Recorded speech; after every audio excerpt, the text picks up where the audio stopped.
If you can force yourself to do the things that you don't want to do, then you're already much ahead of the competition that you will face for CLAT. I know to go ahead of 99% of people and to get into the best NLUs in India is difficult because it depends on multiple factors: your surroundings, your upbringing, your family's financial condition, your hometown, your educational background, your friends. There are a few things you can do to make sure that you get a single digit rank in CLAT 2026, and that too by self prep. In this video, we talk about some of the things that are actually under your control. That is your self prep for CLAT. Hey guys, I am Chia, your CLAT mentor, and today we are going to talk about 5 points: resources you shouldn't use, resources that you should use, your plan, your life changes, and how to achieve your goals. First, let's talk about all the resources that you should not follow. First is daily newspaper analysis.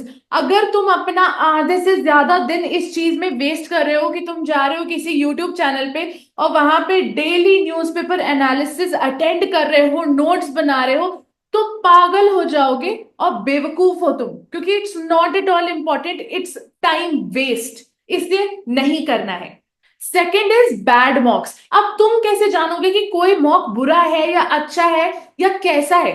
देखो, मॉक्स की quality उनके question से कम पता चलती है और उसके answers से ज्यादा पता चलती है. मैं तुम्हें समझाती हूँ कैसे. पहली बात तो क्वेश्चन के बेसिस पे तुम तो सिर्फ इसी बेसिस पे जज कर सकते हो कि पैटर्न को फॉलो कर रहा है कि नहीं पेपर, कि सही चीजें पूछी जा रही हैं कि नहीं, आउट ऑफ द कॉन्टेक्स्ट फालतू के क्वेश्चंस तो नहीं पूछे जा रहे हैं. दैट्स ऑल यू कैन जज on the basis of the question, क्योंकि अभी तो तुमने देखा ही नहीं ना कि पेपर कैसा होता है. दूसरी बात ये देखो कि रीजनिंग किस तरीके की है, क्योंकि अगर कोई भी आंसर की तुमको फालतू की रीजनिंग देगी तो तुम्हारी बेसिक्स ही खराब हो जाएंगे, जिसकी वजह से तुम्हारे कभी मॉक्स में अच्छे मार्क्स नहीं आएंगे, एंड उससे भी ज्यादा बुरी बात, तुम्हारे क्लैट में ही अच्छे मार्क्स नहीं आएंगे. थर्ड इज जीमैट या कैट की books to practice anything at all, क्योंकि बहुत डिफरेंस है क्लैट में, कैट में, जीमैट में, सब में, क्योंकि डिफिकल्टी लेवल भी बढ़ता और घटता रहता है. हमें नहीं मालूम है कि किस तरीके की चीजें जीमैट में ज्यादा इंपॉर्टेंट होती हैं, किस तरीके की चीजें क्लैट में इंपॉर्टेंट होती है, और उसका डिफरेंशिएशन जानने में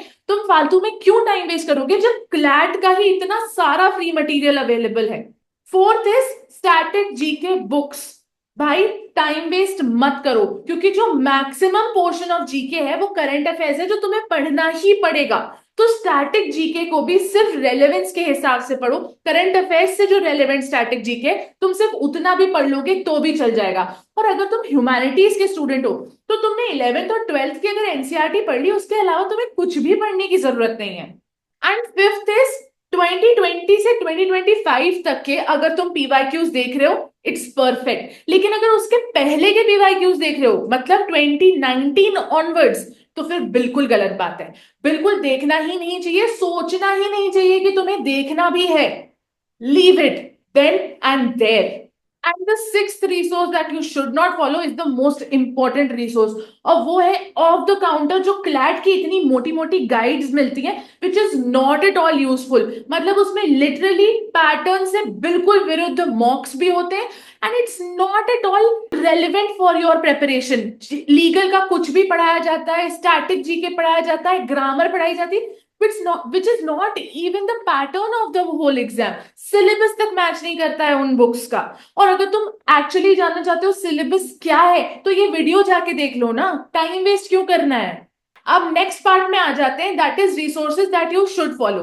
मैथ्स और एआर के लिए तुम्हें बहुत सारे रिसोर्सेज मिल जाएंगे, लेकिन RS Agarwal is the best. अगर तुमसे बुक से पढ़ के ही सवाए सारे बेसिक स्ट्रॉन्ग हो जाते हैं, अगर तुमने 10th तक की मैथ्स बहुत अच्छे से पढ़ी है तो वैसे भी तुम्हें बहुत ज्यादा प्रॉब्लम नहीं होगी. लेकिन अगर तुम मैथ्स में अच्छे नहीं हो तो बिलीव मी बडी, तुम जा सकते हो टू करियर डिफाइनर्स यूट्यूब चैनल, और तुम्हें फ्री की प्लेलिस्ट मिल जाएगी जिसमें सारे टॉपिक्स जो क्लैट के लिए नेसेसरी है वो सारे तुम्हें मिल जाएंगे.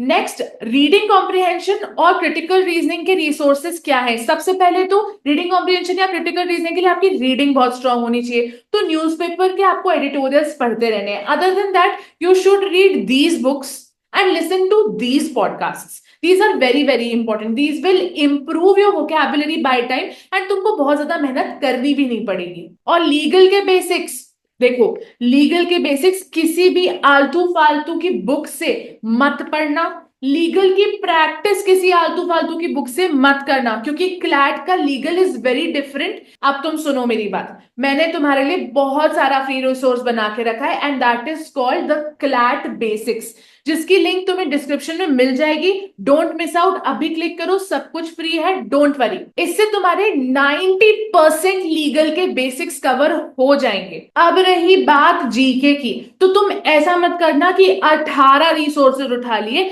और 18 के 18 रिसोर्सेज से एक ही टॉपिक को इतना पढ़ रहे हो, इतना पढ़ रहे हो कि एक पूरी नोटबुक भर जा रही है सिर्फ 4 टॉपिक्स पढ़ने में. ये चीजें मत करना. सिर्फ 2 या 3 रिसोर्सेज को यूज करना, वो भी मैं तुम्हें बताती हूँ. पहला तो है affairs cloud, very good site. Limited चीजें होती हैं और उतनी लिमिटेड चीजें जो होती है वो तुम्हारी क्लास प्रिपरेशन के लिए परफेक्ट है.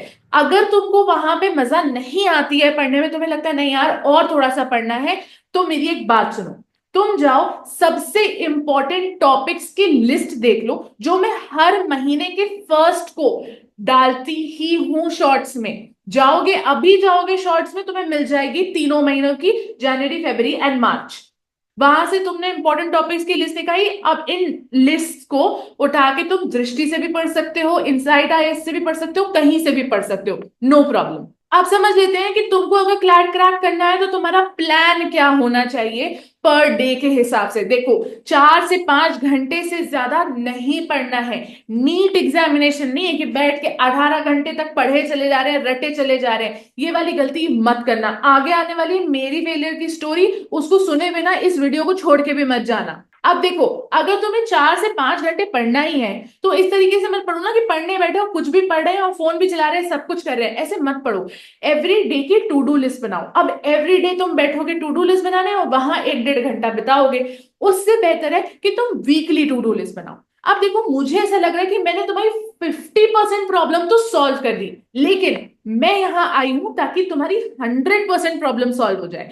इसीलिए मैंने बना दिया है तुम्हारा पूरा वीकली प्लान, और मैं आगे भी बनाती रहूंगी तुम्हारा पूरा वीकली प्लान. अगर तुमने इस प्लान को फॉलो कर लिया तो तुम्हें क्लैट क्रैक करके एनएलएसआईयू पहुंचने से कोई रोक ही नहीं सकता है बड़ी. अब तुम देखो, तुम्हें क्या करना है, तुम्हें लिंक इन डिस्क्रिप्शन में जाना है और वहां पे ढूंढना है CLAT friend. CLAT friend is just like your boyfriend और girlfriend, but the one that supports you in your life. अब देखो, ये प्लान तो बन गया, लेकिन बहुत जरूरी है कि तुम अपने मंथ्स को, जितने भी महीने तुम्हारे पास पढ़ाई के बचे हैं वो तुम खुद कैलकुलेट कर सकते हो. दिसंबर में एग्जाम है तो उनको तुम 2 पार्ट्स में डिवाइड कर दो, एकदम आधे के पार्ट्स में, ठीक है. तो आधा जो टाइम तुम्हारा बचा है वो तुम्हारे बेसिक्स हैवी होने चाहिए उसमें, कि तुम बेसिक्स को पूरा क्लियर कर लो. साथ में थोड़ी थोड़ी प्रैक्टिस करो ताकि बेसिक्स तुम्हारे एक्चुअली स्ट्रांग हो जाए, कि जैसे तुमने कोई चीज पढ़ी तो उसको स्ट्रेंथन करने के लिए जो तुम प्रैक्टिस करते हो. इस फेज में, इस फर्स्ट फेज में जहां पे तुम बेसिक स्ट्रांग कर रहे हो, वहां पे तुम्हें सिर्फ 1 मॉक पर वीक देना है. लेकिन जो फेज 2 है, जिसमें तुमको प्रैक्टिस हैवी होना है, उसमें तुम्हें 2 to 3 मॉक्स पर वीक लेने हैं एंड डिफरेंट सोर्सेज के मॉक्स लेने हैं. एक ही कोचिंग के पीछे मत पड़ जाना कि एक ही कोचिंग के मॉक्स ले रहे हो. 3-3, 4-4, 5-5 कोचिंग्स के मॉक्स को ट्राई करो. एंड अगर तुम फॉर एग्जाम्पल 3 कोचिंग्स के अलग अलग मॉक्स देते हो तो एक चौथी कोचिंग को उठाओ जिसके तुम सेक्शनल दे सको. मॉक को ही बांट के सेक्शनल दे देना, एंड ऐसे करके तुम्हारी प्रैक्टिस एकदम परफेक्ट हो जाएगी. तो दैट इज योर मंथ्स का plan. The next part is कि तुमको अपनी लाइफ में क्या चेंजेस लाने हैं. देखो, जब मैं क्लैट के लिए प्रेप करी थी तो मैं एक कोचिंग में एनरोल्ड थी एंड मेरी बहुत अच्छी रैंक नहीं आई, लेकिन मेरी एक फ्रेंड थी जो सेल्फ प्रेप कर रही थी एंड उसकी 300 रैंक आई थी and she got Tier 1 NLU. तुम्हें मालूम है वो टाइम पे ऐसा था कि मेरे को कोई गाइडेंस नहीं मिली थी. रियली मुझे कोई भी नहीं था गाइड करने वाला, एंड मैं रात रात भर सोशल मीडिया चलाती थी. सुबह 6 बजे मुझे पता चलता था कि shit, I wasted so much time, जबकि मैं सिर्फ जीके पढ़ने बैठती थी कि रात भर बैठ के जीके पढ़ूंगी. But that doesn't work. You know what? Everything seems fine until it hits you that CLAT prep is about multiple phases. अब देखो, स्टार्टिंग में you feel a lot of resistance, but once you completely get out of it. Once you push hard, then you are in a phase जहां पे तुम्हें बहुत अच्छा feel होता है, क्योंकि तुम बहुत कुछ अचीव कर पाते हो, तुम्हारे मॉक में मार्क्स आने लगते हैं, सब कुछ अच्छा लगने लगता है. And then comes a time of stagnancy, जहां पे तुमको कोई ग्रोथ फील नहीं होती है. एंड तब everyone, almost 99% of people give up. That is why the 1% that is left goes to the tier 1 NLUs. The only change that you need to bring in your life is to push harder when you don't want to. जब तुम एकदम थक चुके हो, जब तुम्हारा motivation पूरा खत्म हो चुका है, that is the day when you put most of your effort, 100% of your effort.